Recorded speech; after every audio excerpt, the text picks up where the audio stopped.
Baik, Assalamualaikum warahmatullahi wabarakatuh. Kita mulai ya. Oke, kita mulai ya. Client Center Practice. Hari ini kita akan bahas sebuah metode namanya Client Center Practice. Di mana pada metode ini menjelaskan bahwa diri kita sendiri adalah solusi dari masalah yang kita alami. Atau metode terapi berpusat pada klien. Kita jelasin dulu apa itu Client Center Practice. Client Center Practice itu adalah sebuah metode terapi yang dikembangkan oleh seorang psikolog humanize yang bernama Carl Roger. Ini gambarnya. Ditemukan sekitaran tahun 1940-an dan 1950-an sekitaran itu. Dimana itu metode ini menjelaskan teknik ini dikenal sebagai terapi yang berpusat pada klien atau terapi yang berpusat pada orang itu sendiri. Apa sih maksudnya? Yaitu dimana bahwa terapis membimbing klien dengan cara halus dan non-direktif. Maksudnya apa non-direktif itu? Nih, maksudnya ini nih. Jadi dia mendorong klien tersebut untuk bisa menyelesaikan masalahnya sendiri, mencari solusi dari masalahnya sendiri, kurang lebih kayak gitu. Itu yang disebut dengan client center. Jadi si klien yang tersebut yang lebih aktif mencari solusi atau menemukan pemecahan masalah dari masalah yang dialami. Hampir sama seperti tekniknya Freud atau teorinya Simon Freud, di mana tujuan dari metode ini adalah memunculkan awareness atau kesadaran dari si klien tersebut, sehingga awareness atau kesadaran tersebutlah yang menjadi hal yang kemudian dijadikan sebuah hal yang bisa berfungsi untuk merubah behavior atau kognitif atau kebiasaan atau persepsi dari klien tersebut dari masalahnya. Itulah yang digunakan. Awareness tadi mendorong sebuah pemecahan masalah, kurang lebih kayak gitu. Nah, prinsipnya apa saja dalam metode ini? Prinsip dari metode ini kurang lebih ada beberapa hal. Nih, yes, sejati. Karena metode ini beda dengan Freud. Ya walaupun sama-sama ya, ketika sebuah masalah psikologis yang terjadi di sebuah individu itu berawal dari sebuah konflik di mana kenyataan nggak sesuai dengan harapan. Disitulah letak awal dari sebuah masalah psikologis. Ekspektasi apa, ternyata realitanya apa. Itu memunculkan sebuah masalah psikologis, kurang lebih kayak gitu sederhananya. Berbeda dengan Freud, si Carl Roger ini lebih mendorong, dia lebih percaya bahwa setiap orang itu sebenarnya tahu apa yang dirinya butuhin gitu. Sebenarnya orang secara psikologis lebih tahu, si klien tersebut lebih tahu sendiri apa yang dia butuhkan gitu, apa yang dia mau, apa yang dia butuhkan, apa yang harus dia lakukan, sebenarnya dia tahu. Cuman jalannya itu yang kurang jelas ketika dia lagi mengalami sebuah masalah psikologis gitu. Jadi prinsipnya yang terpenting metode client center ini dia mengembangkan kesanggupan dari klien, sebuah kepercayaan diri bahwa dalam diri klien tersebut. Kalau orang tersebut sebenarnya mampu menyelesaikan masalahnya sendiri, dia lebih tahu kok apa yang dia butuhkan, dia lebih tahu dong apa yang sebenarnya dia mau, dan dia sebenarnya sanggup untuk menyelesaikan masalahnya sendiri, karena kita sendiri justru lebih tahu apa yang lagi kita alamin gitu loh. Kita sedih, kita tahu seberapa level sedihnya diri kita. Kita stres, kita lebih tahu seberapa level stresnya diri kita. Kita cemas dan kita bisa mengukur sendiri sebenarnya sejauh mana kecemasan diri kita. Kurang lebih kayak gitu prinsip awalnya, sehingga hal tersebut lah yang diedukasi ke klien sehingga dia bisa mengikuti kaidah-kaidah dari client center ini. Nah, kita mulai aja langsung. Kaidah penting dalam penerapan client center practice. Yang pertama adalah kejujuran, genuinitas, sebuah kejujuran. Maksudnya apa? Jadi si terapis itu harus jujur juga, dan klien juga harus jujur. Jadi kedua kedua belah pihak ini harus jujur. Klien juga jangan ditutup-tutupi, sampein aja apa yang dialamin. Dan terapis juga sampein aja dengan jujur, yang sesuai profesionalitasnya gitu loh. Jadi gini, terapis dapat membantu mengajari klien untuk mengembangkan keterampilan kejujuran dalam mengekspresikan apa yang dia alami. Karena ini penting, dengan klien yang jujur, terapis juga lebih mudah menjembatani solusi dari sebuah masalah yang klien tersebut alamin gitu. Pemecahan masalahnya lebih mudah ketemu kalau dia jujur gitu. Lagi, dan yang penting juga adalah bahwasanya unconditional positive regard, dimana terapis tuh harus bisa menghargai klien dan menerima klien apa adanya, bebas dari level judgment, klien harus bebas dari level judgment segala macam, sehingga dia lebih nyaman untuk mengekspresikan apa yang dia alamin gitu. Terapis harus sepenuhnya menerima klien itu apa adanya, mau dia itu pemarah, dia itu sangat kritis, atau dia itu orangnya sangat kasar, atau dia orangnya sangat jujur, atau dia sangat mellow. Itu hak klien, jadi kita harus menerima. Nggak harus kliennya karena latar belakangnya orang lebih istilahnya berstatus sosial, jadi terapis lebih respect. Ini kurang berstatus sosial, jadi terapis nggak respect, nggak kayak gitu. Jadi apapun latar belakangnya, apapun kondisinya, klien si terapis harus respect gitu. Itu kaidah nomor 2, unconditional positive regard. Jadi apapun latar belakangnya, kalian tetap harus, kita harus menerima klien apa adanya. Terus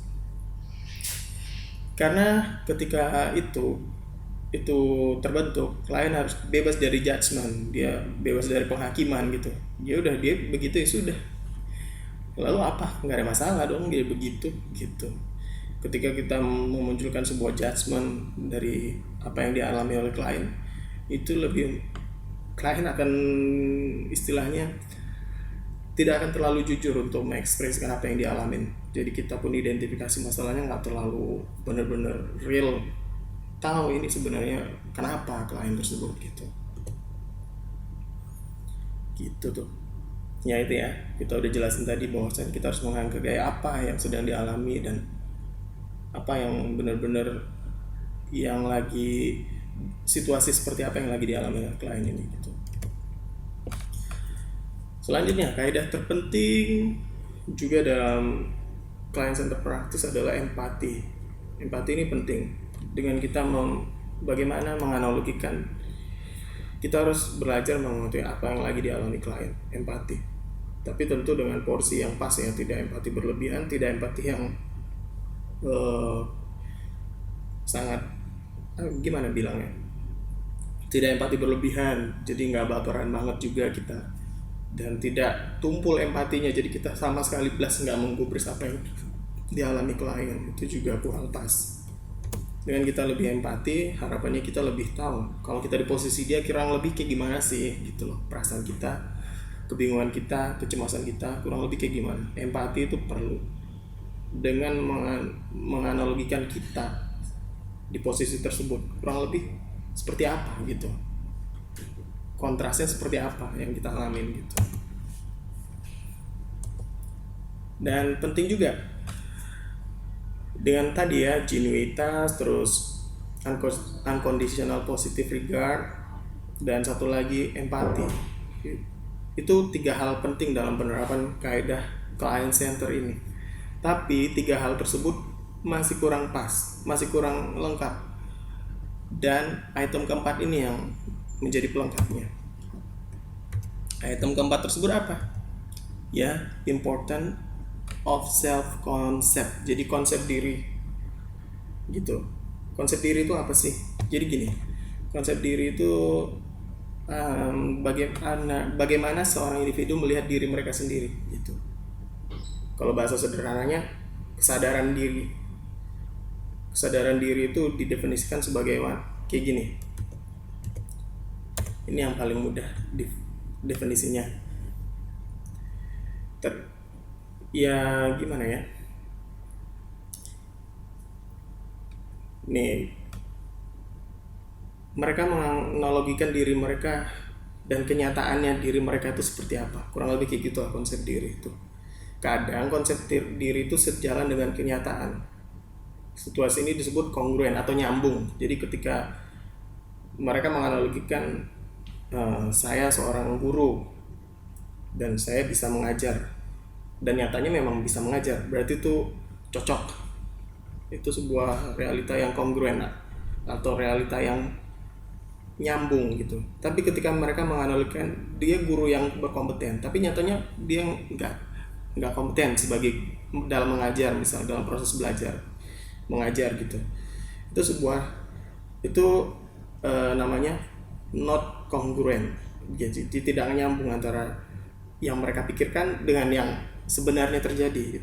Itulah sebuah konflik psikologis kurang lebih di situ. Lebih mudah lagi kita coba ambil sebuah contoh ya. Jadi dianalogikan seperti ini. Ketika atlet yang merasa dirinya kuat dan penampilan dia menganggap dirinya udah sangat mahir dalam bidang ini, bidang olahraga ini, dan dia yakin penampilannya itu sangat bagus dan dia yakin bakalan dapat juara satu di kompetisi itu. Tapi ternyata dia nggak dapat juara satu, bahkan dia nggak masuk dalam 3 besar dalam kompetisi itu, sehingga atlet ini menjadi depresi dan dia resign dari karir dia sebagai atlet. Kurang lebih konfliknya di situ. Nah, kejadian yang seperti ini yang dinamakan not congruent, tidak nyambung. Harusnya dia real aja memandang dirinya. Dia menganggap dirinya masih butuh latihan, ya sudah, analogin aja dia atlet yang rata-rata aja gitu. Sehingga itu lebih meminimalisir sebuah uncongruitas dari sebuah ketidaknyambungan sebuah realita gitu. Dengan begitu konflik bawah sadarnya nggak sehebat ketika dia hiper optimis tentang dirinya. Dia menganggap atlet yang sangat kompeten dan dia akan dapat juara satu di kompetisi itu. Lah ketika nggak dapat juara satu, ya dia menjadi stres dan depresi. Fenomena ini bisa digeneralkan untuk banyak hal. Nih, kita ambil contoh yang kedua ya. Jadi hal terpenting dalam client center itu adalah self concept sebenarnya. Selain tadi memang ada genuinitas atau kejujuran, penerimaan tanpa syarat, empati, tapi yang paling penting dalam metode client center adalah sebuah self concept. Jadi self concept ini yang paling penting dalam sebuah metode client center. Jadi dia harus tahu konsep dirinya itu. Nah, Roger ini percaya, Carl Roger yang tadi tokoh yang kita bicarain itu, dia percaya bahwa sesungguhnya setiap orang tuh dapat belajar menyesuaikan konsep diri mereka untuk mencapai kesesuaian yang lebih realistis. Jadi konsep diri dan kenyataannya itu lebih realistis. Semua orang bisa kok mengukur dirinya gitu. Dia sebagai orang yang kompeten kah? Orang yang lagi berproses kah? Atau memang orang yang tidak bisa sama sekali kah? Itu dia sebenarnya bisa mengukur. Ketika orang hiper optimistik terhadap hidupnya, disitulah proses banyak akan terjadi itu tadi, gangguan kepribadian. Contoh kedua, nih tadi udah kita sampaikan ya, ada contoh selanjutnya ya, dimana bayangkan ada seorang laki-laki yang menganggap dirinya sebagai speaker yang buruk, pembicara yang buruk. Padahal orang lain menganggap dirinya itu sebenarnya sangat kompeten dan cukup menarik sebagai seorang pembicara gitu. Tapi ketika dirinya sendiri udah minder gitu, ya dia self esteem atau kepercayaan dirinya juga udah buruk duluan gitu.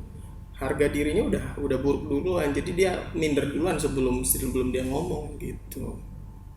Ini juga sebuah analogi yang gitu. Jadi ada dua ya umumnya kenapa metode ini perlu. Biasanya kliennya itu dua, satu orang yang hiperoptimistik, satu orang yang minderan. Itu yang perlu untuk lebih mengeksplor lagi sebenarnya konsep diri mereka itu seperti apa. Nah, disitulah poinnya metode ini bisa masuk untuk membantu klien-klien yang seperti itu. Efektif nggak sih ini? Kalau secara penelitiannya ini cukup efektif. Menurut McDowell Carroll tahun 2002, ini cukup relevan untuk diterapkan kepada kondisi mental health, untuk kesehatan mental.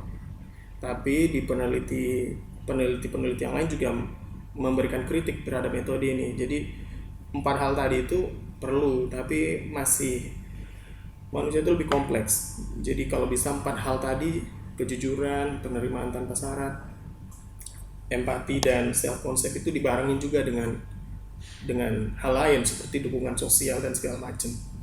Itu lebih menguatkan lagi gitu, dukungan keluarga, dukungan sosial gitu. Itu lebih menguatkan lagi efektivitas dari metode ini. Kurang lebih kayak gitu. Saya lampirkan file ini di deskripsi video saya. Kalau ingin membaca lebih lanjut tentang file ini, silahkan download dokumennya atau PowerPoint-nya. Begitu aja penjelasan kita seputar client center ini, metode client center. Semoga dapat bermanfaat. Dan kalau punya kritik dan saran, silahkan menulis di kolom komentar. Demikian aja. Assalamualaikum warahmatullahi wabarakatuh.